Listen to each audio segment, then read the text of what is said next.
Friends, for the last 3 days, me and my party colleague, Member Parliament Anil Hegde, we have visited some district to take a stock of the situation here and as well as the our party organizational things. For the last 3 days, we are seeing in the media mainly two things. One, about the demand of the president rule, and second one is important, this the peoples from certain area, they are demanding for the development things in, especially in eastern Nagaland. On these two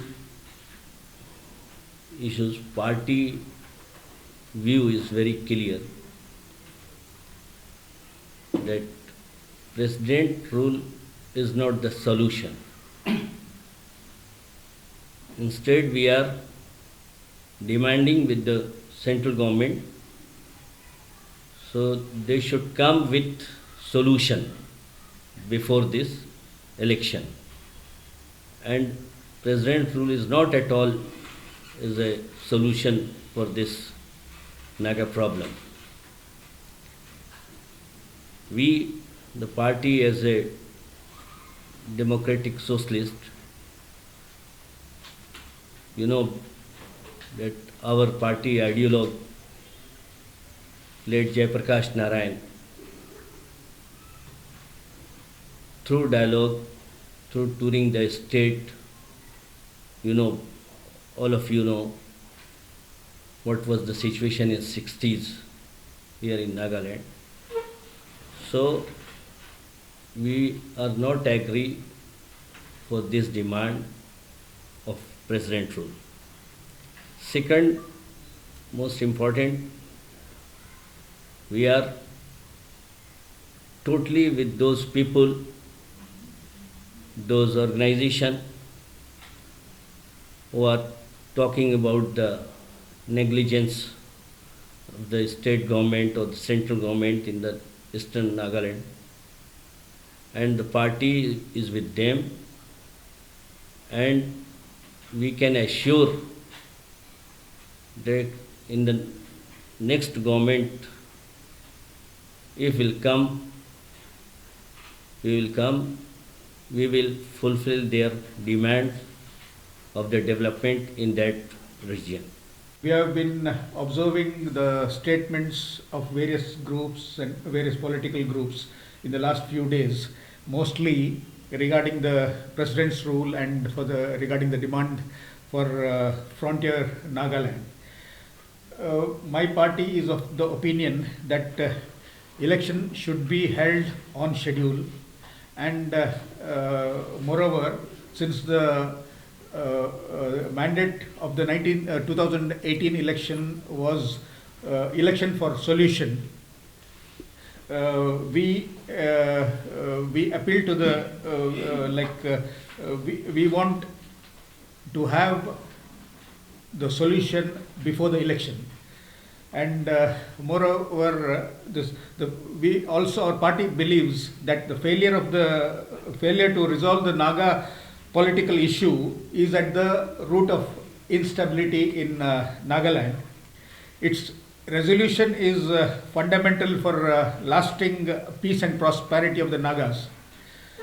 And secondly, the cavalier attitude of the incumbent and the predecessor interlocutor, we believe that they are responsible for the delay for a solution here, and with due respects to the groups demanding president's rule, we only say that Nagaland has witnessed 8 decades of violence and enough violence.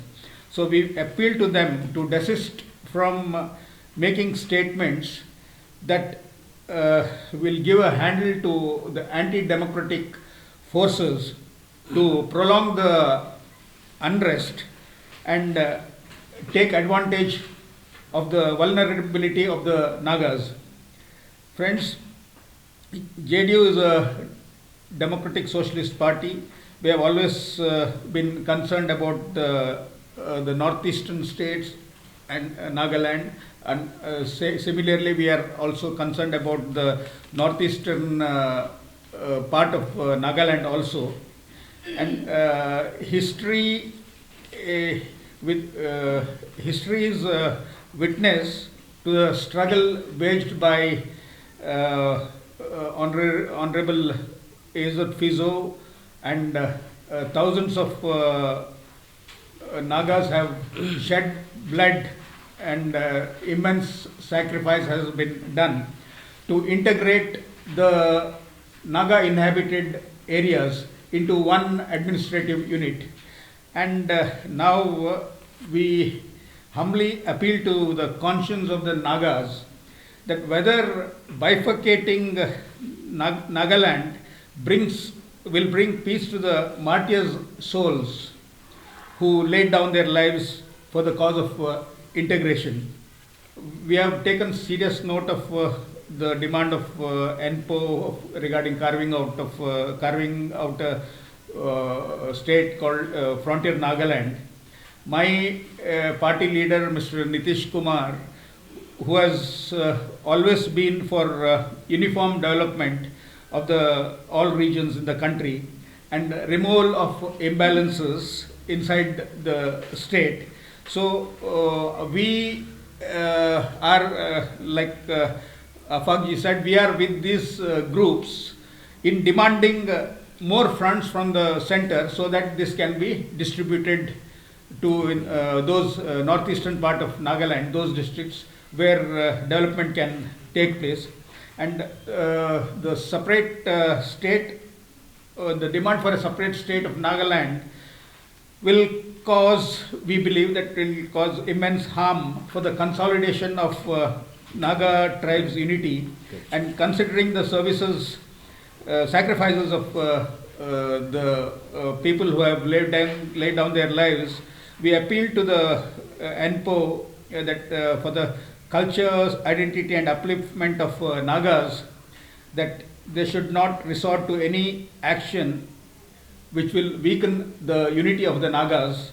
And also we appeal to them to take back the demand for a separate state, and we all are also with them in the fight with the center for getting more funds to Nagaland so that it can be distributed to the northeastern part of Nagaland. Thank you. It's confirmed, and I'm on my full swing, and had there been election, definitely I'll be in the fray, and I could proudly say that the pulses of the people I have already felt, and they are desperately in need of change, and they appreciate my candidature, and God willing, this time I'm going to win in that constituency. And supplementing my leadership, the Honorable Chief Minister of Bihar and the Supremo of Janata Dal United, Nitish Kumar, as you are all aware of his initiative in unifying the non-BJP parties in India. And recently also, 2 days back, he has already made a big announcement that after the Bihar budget session, he'll tour around India for a unification process. So even for the 2020-24 general election, our party is very hopeful. Every excuse me, non-BJP parties appreciate the initiative of our Supremo. Earlier, some of the regional parties have mooted for the third front. But this time round, our respected Honorable Supremo has mooted for the main front, including Congress. So we are hopeful that even in 2024, this non-BJP party will form the government at the center.